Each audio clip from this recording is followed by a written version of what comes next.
Massacre. Massacre. Massacre. Massacre. Don't you love it? Yeah. Yes, that is right. You are dialed into Massacre Radio. I, of course, am your host, Membersonly Dave. On this, the 28th installment, as we keep on moving right along on this here program. On today's show, I'm joined by yet another social media sensation, the happiness guru himself, and all-around ladies' man, NewClownOrder joins me. You know, this guy is really interesting. You know, he's been around for a while. He was a lawyer. He had money. He lost it. And now he's rebounded again, finding a new fame with his exposure on various social media platforms. And I wanted to have him on to pick his brain about his newfound popularity and some of the other avenues it's opened for him in his life. We'll get to all that and then some coming up next. Come on! This is Massacre Radio. In today's fast-paced world, you have enough to worry about as it is. Abortion, domestic terrorism, gay marriage. Which is why you shouldn't have to worry about finding a radio station that has good family values. Because it's all here for you at your fingertips. Massacre Radio, voted best radio station for a record 7th consecutive year by Reader's Digest. You're listening to the number one radio station In the universe. Massacre Radio on WKMA Cleveland, an HD2 station. Turn it up and rip the knob off.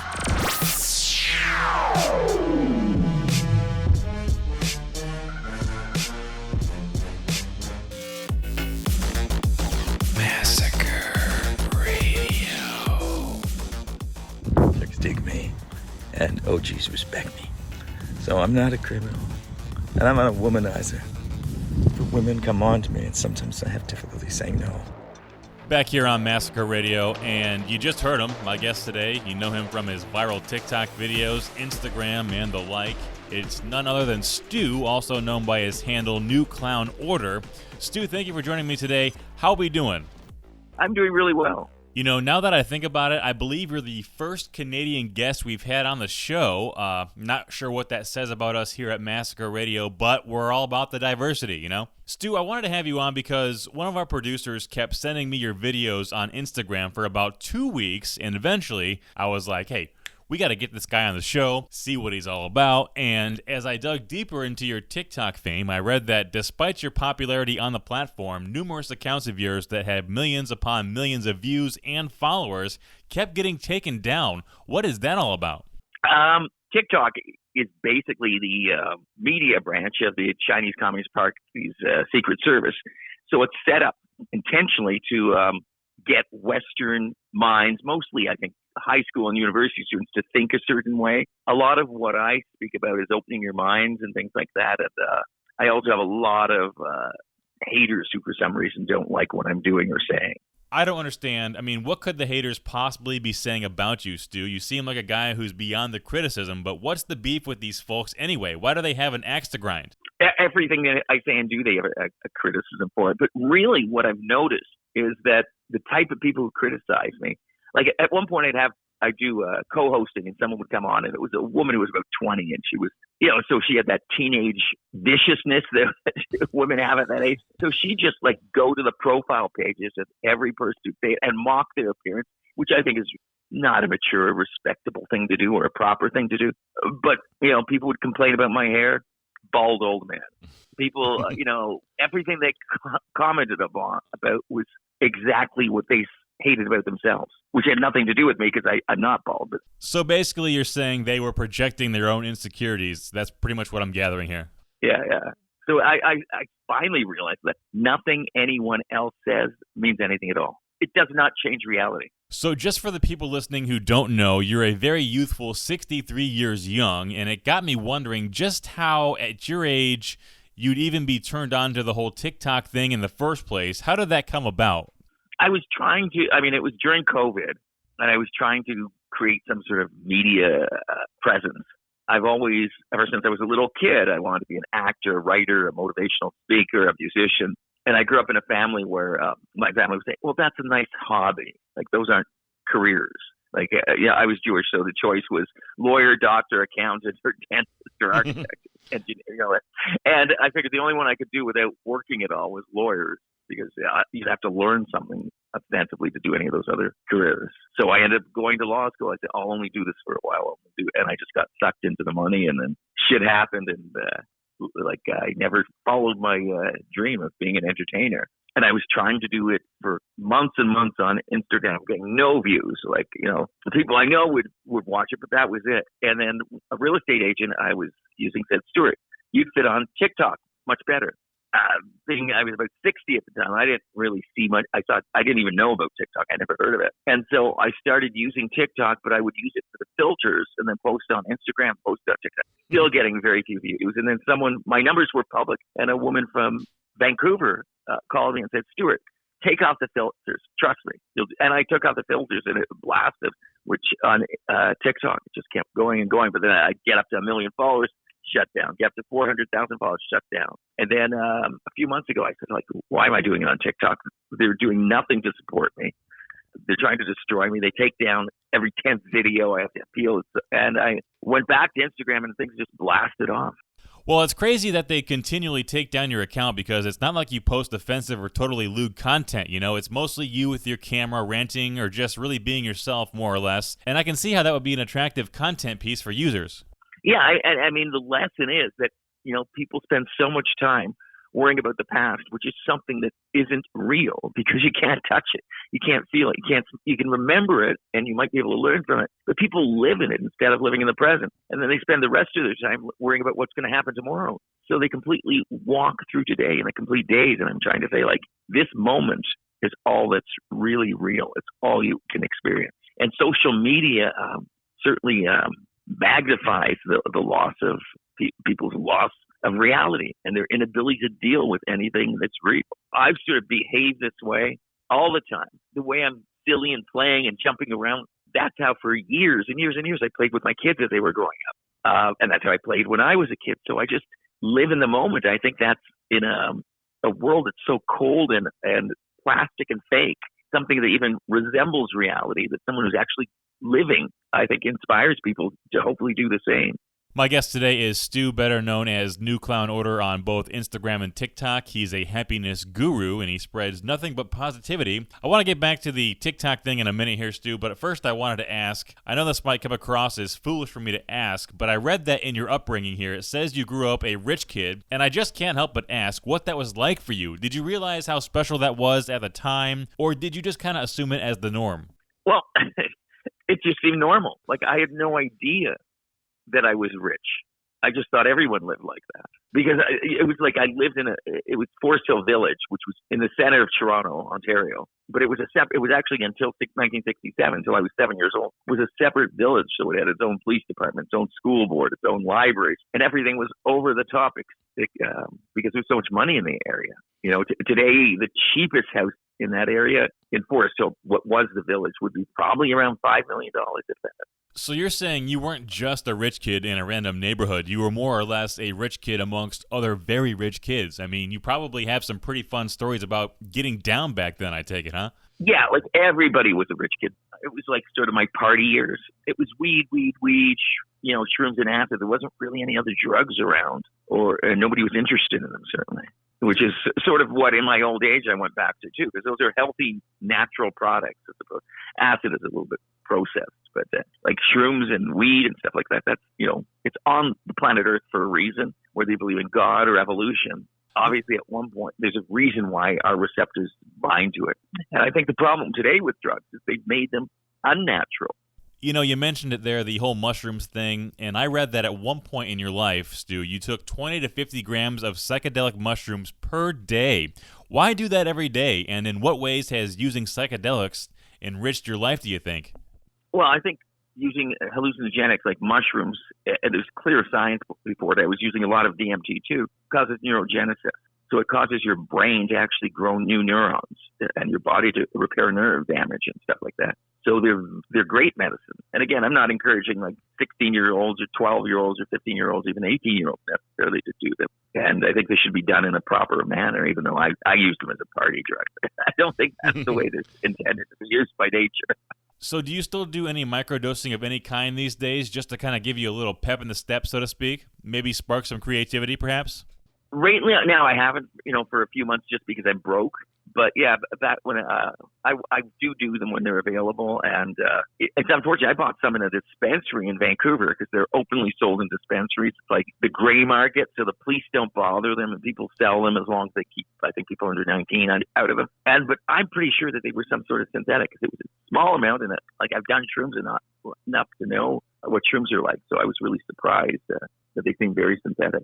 Last question here on the psychedelics, and then we can move on here, Stu. Do you have a preference between mushrooms or acid? I used to sort of like acid because it was like it would hit harder. Like I would do 20, 30, 40 tabs, which, that would be like you can't eat an ounce of mushrooms. Like most I've ever taken was probably 10 grams. Right. But now I sort of like in my respect for nature, my belief that like the universe is perfect as it is. I don't think we have to make our own drugs, that the ones available from nature are probably better than 95% of the stuff that comes out of even pharmaceutical companies. So I'm very much a naturalist, sort of. So shrooms and DMT and weed are pretty well all I do.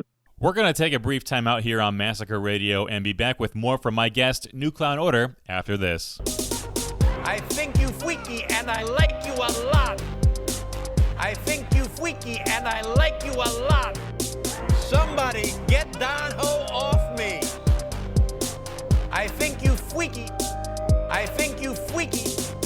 WKMA Cleveland, an HD2 station.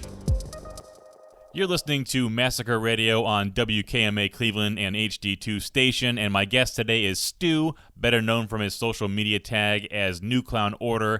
And if you're just joining us, we've discussed everything from rich kids to acid trips. Stu, I wanted to get back to your whole TikTok and Instagram thing. You had mentioned that you're broke, and it just kind of makes me wonder if you've ever had an endorsement deal or if you've ever been approached for a sponsorship stemming from your online presence. That seems like something that would be at play.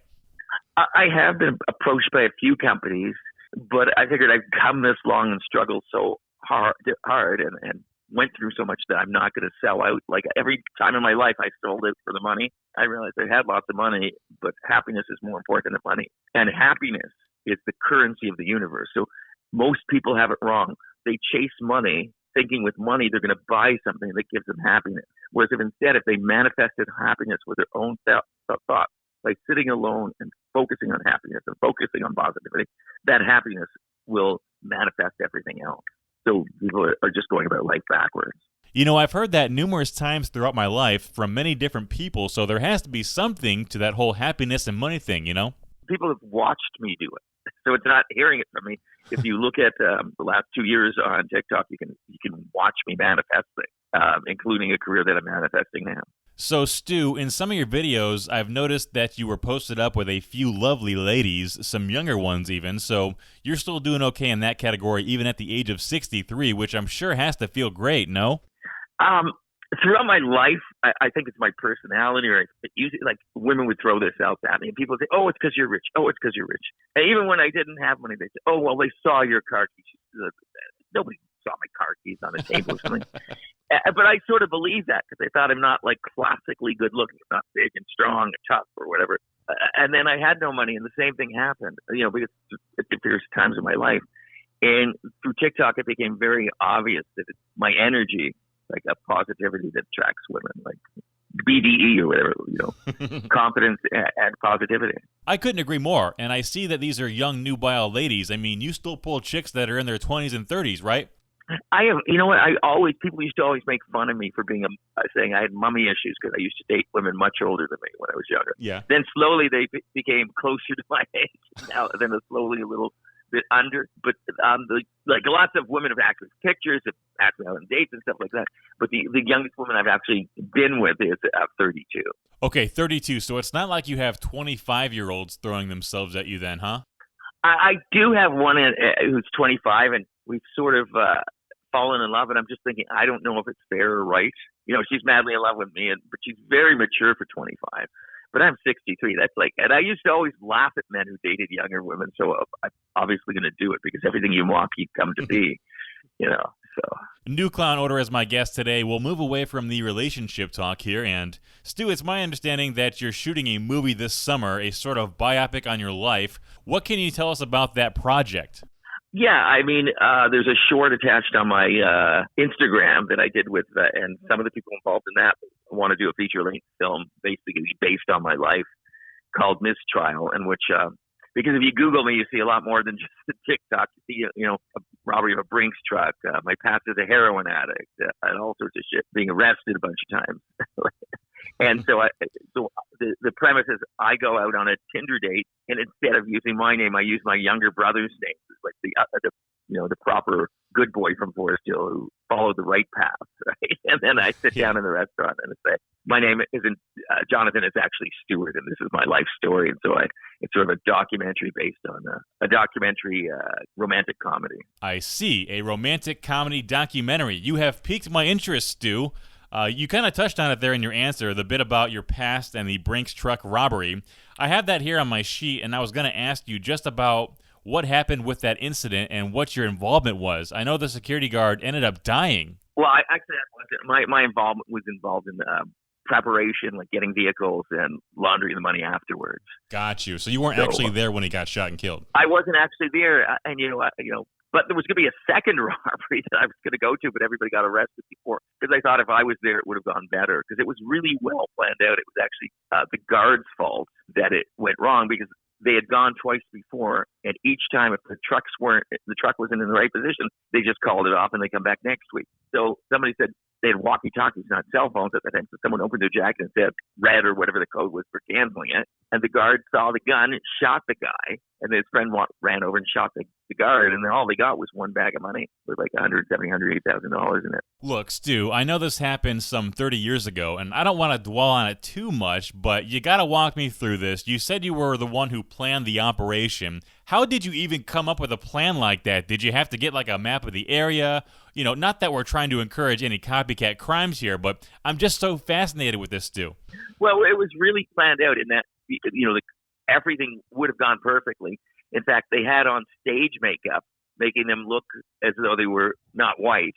And they talked, every time they talked, if anybody heard them, they were in French-Canadian accents, because there were a lot of French-Canadian guys coming to Toronto who are black and robbing people. Like, they come here to rob people. Same with, I guess, people go to Montreal, so you wouldn't be recognized. So until someone rolled, they were looking for totally different people.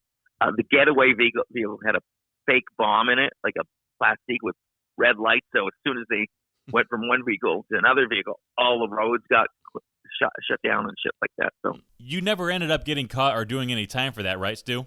No, I was found not guilty.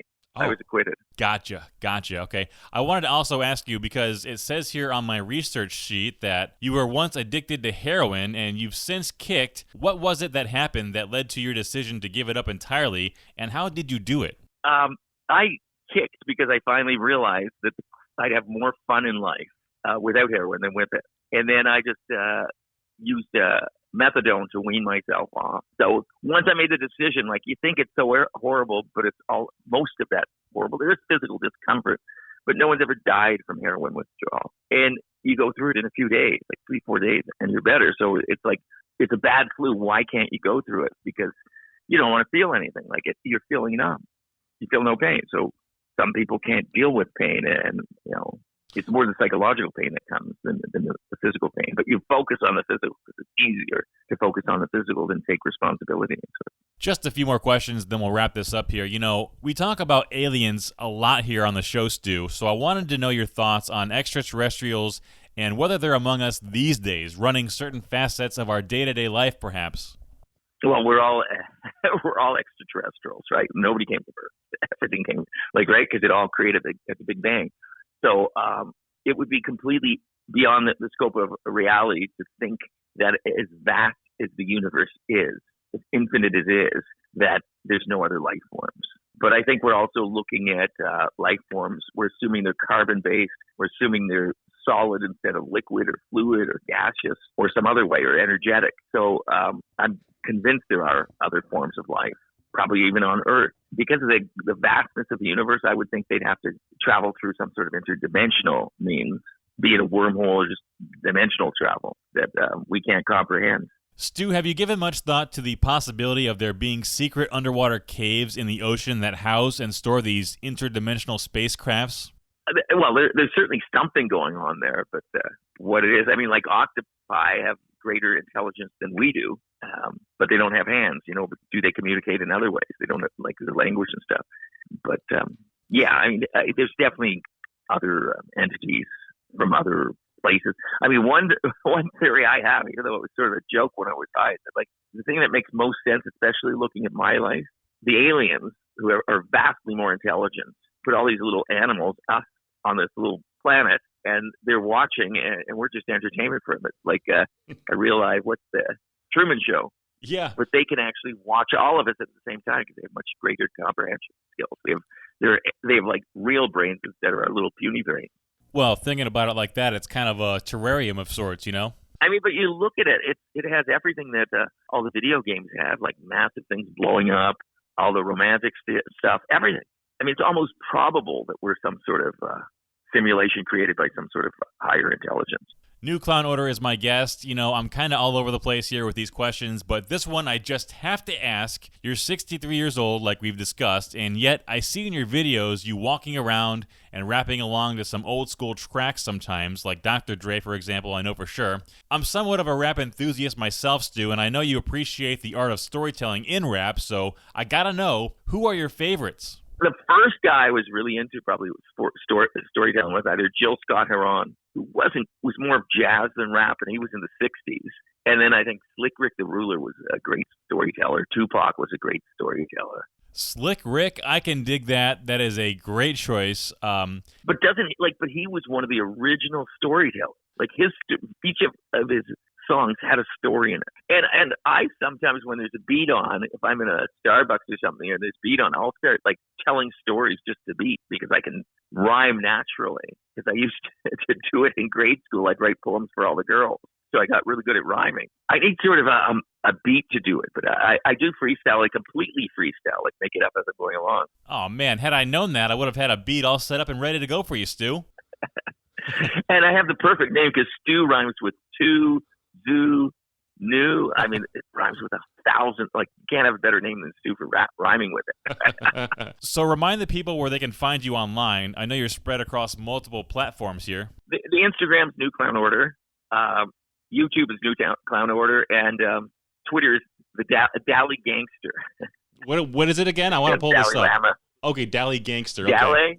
Yeah, instead of Dally Lama, Dally Gangster. So you are in fact active on Twitter, yeah? I was usually reposting. What I was doing before was just posting on Instagram and TikTok and reposting everywhere. But now I'm doing more on Instagram because I'm getting way more views on Instagram. No, I don't think anything I put out in the last 3 weeks or 4 weeks has got under 20,000 views. Most over 40 or 50, a bunch over 100, a dozen over 1 million. Like, it's just like my Instagram has just gone crazy suddenly. Be sure to check it out. My guest today has been NewClownOrder. Stu, thank you so much for your time today. All the best to you and yours. You take care, and you're welcome back on the show anytime. Okay, thank you. Anytime. Massacre Radio. Hey, special thanks again to my guest today, NewClownOrder, for joining me, taking time out of his busy schedule to come talk some shop here on the program. Hey, looking ahead here a bit to episode 29 for next week, we have something very special lined up you are not going to want to miss. I'll give you a hint, and that hint is KK Kill the Fetus. That's all I'm going to say. And on that note, as always, I've been your host, Membersonly Dave, and I'll talk at you next week.